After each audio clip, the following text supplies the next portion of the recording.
Budget Committee. Budget Committee. As we said, we were going to take up these requests. Come out of this committee, they have to have a simple majority of the voting members. When it goes to the floor, it has to have super majority. Oh, the Helen Ross McNabb funding request, and Mayor, would you or Karen bring us up to speed on that, where we are? Just over the weekend, some of the commissioners following the meeting Thursday, some of the commissioners asked for a drawing of the new building. And so Houston Smelser sent that to me yesterday. I emailed it out yesterday for it, and we made copies, and they're all at your locations, at your seats, if you want to look at them. And that's the latest information that we have. Okay, would you give us a breakdown on the amount of requests and whatever? For Helen Ross, they're requesting $100,000. Does each committee member understand everything entailed with this? And if so, is there a motion?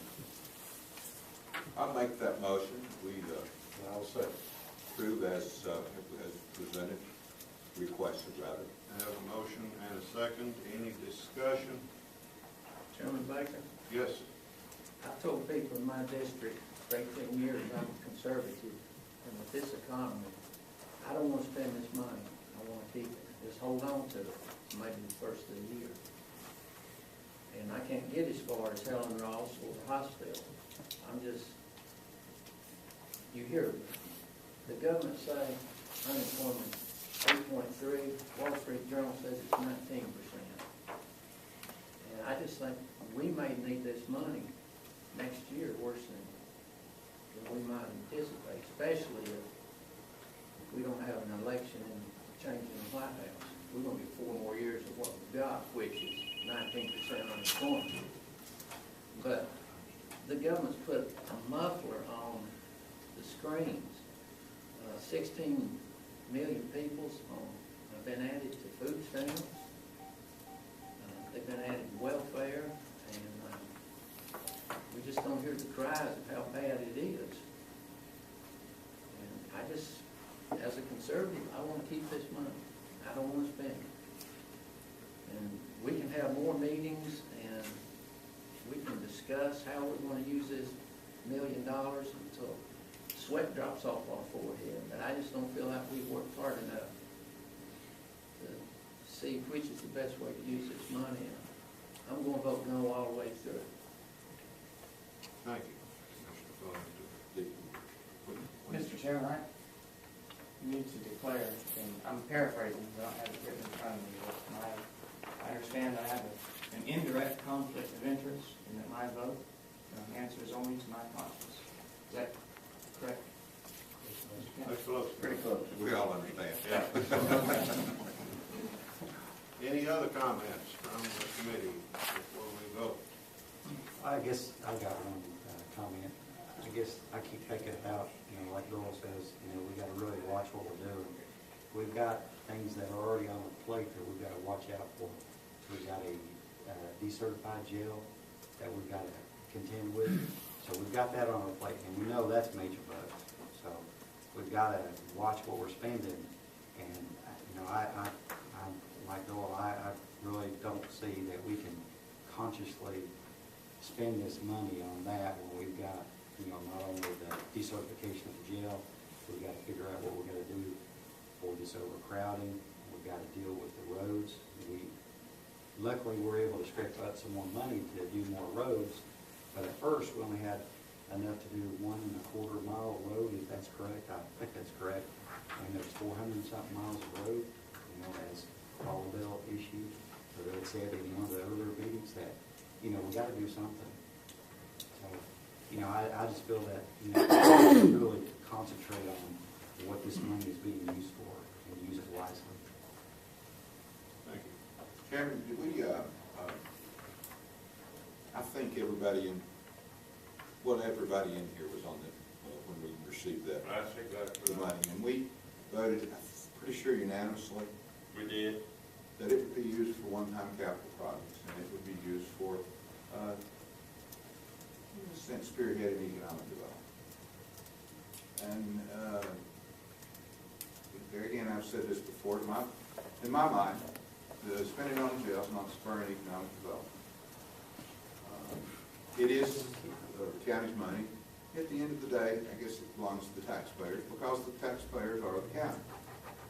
The hospital paid the money in. It was originally, the original foundation was that anything over $1 million, correct me, Mr. Haggard, but anything over $1 million, the earnings from that would go to community projects. That was the endowment fund. The endowment, I said the foundation, excuse me. The endowment. So even with that, we weren't spending it on the jail, we weren't spending it on paving a road, and we weren't spending it on buying a garbage truck or something like that. I think there is answers for the jail. I think that we can do some things.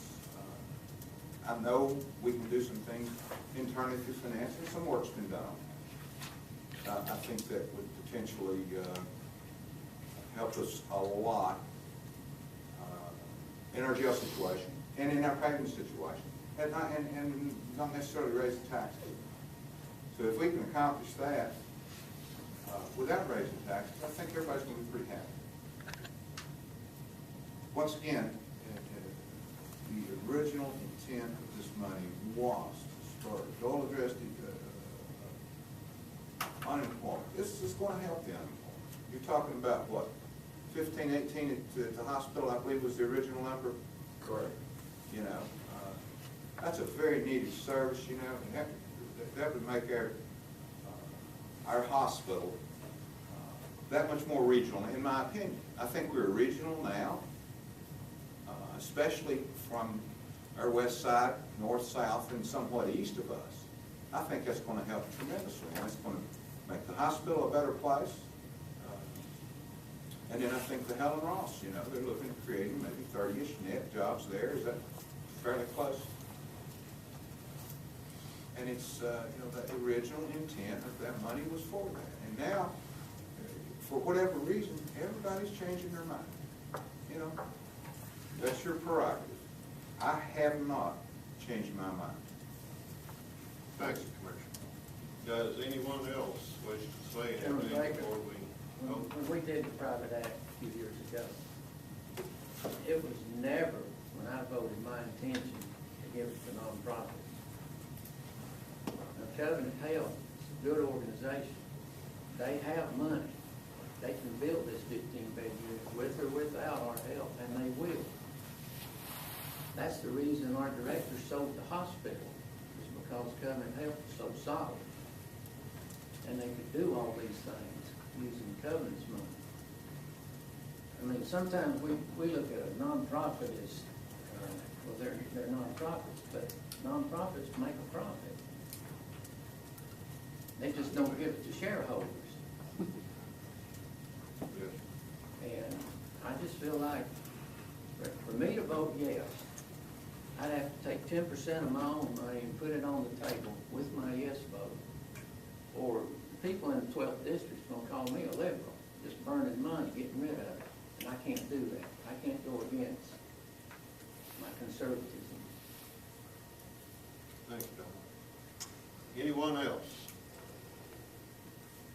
If not, Karen, would you call the roll, please? Larry Baker, Aye. Larry Carter, No. Tim Dennison, No. Rick Eldridge, No. Stansel Ford, Aye. Joel Fullington, No? Tillman Goins, abstain. No. Tim Goins, Abstain. Joe Jarvis, Aye. Nancy Phillips, No. Howard Shipley, Aye. Dana Wampler. Aye. I counted correctly, the motion fails. What's the count? 5 yes, 6 no, 1 abstain. You was abstaining? Did you not abstain? No, abstain. Okay. Okay. Thanks. So it failed in committee.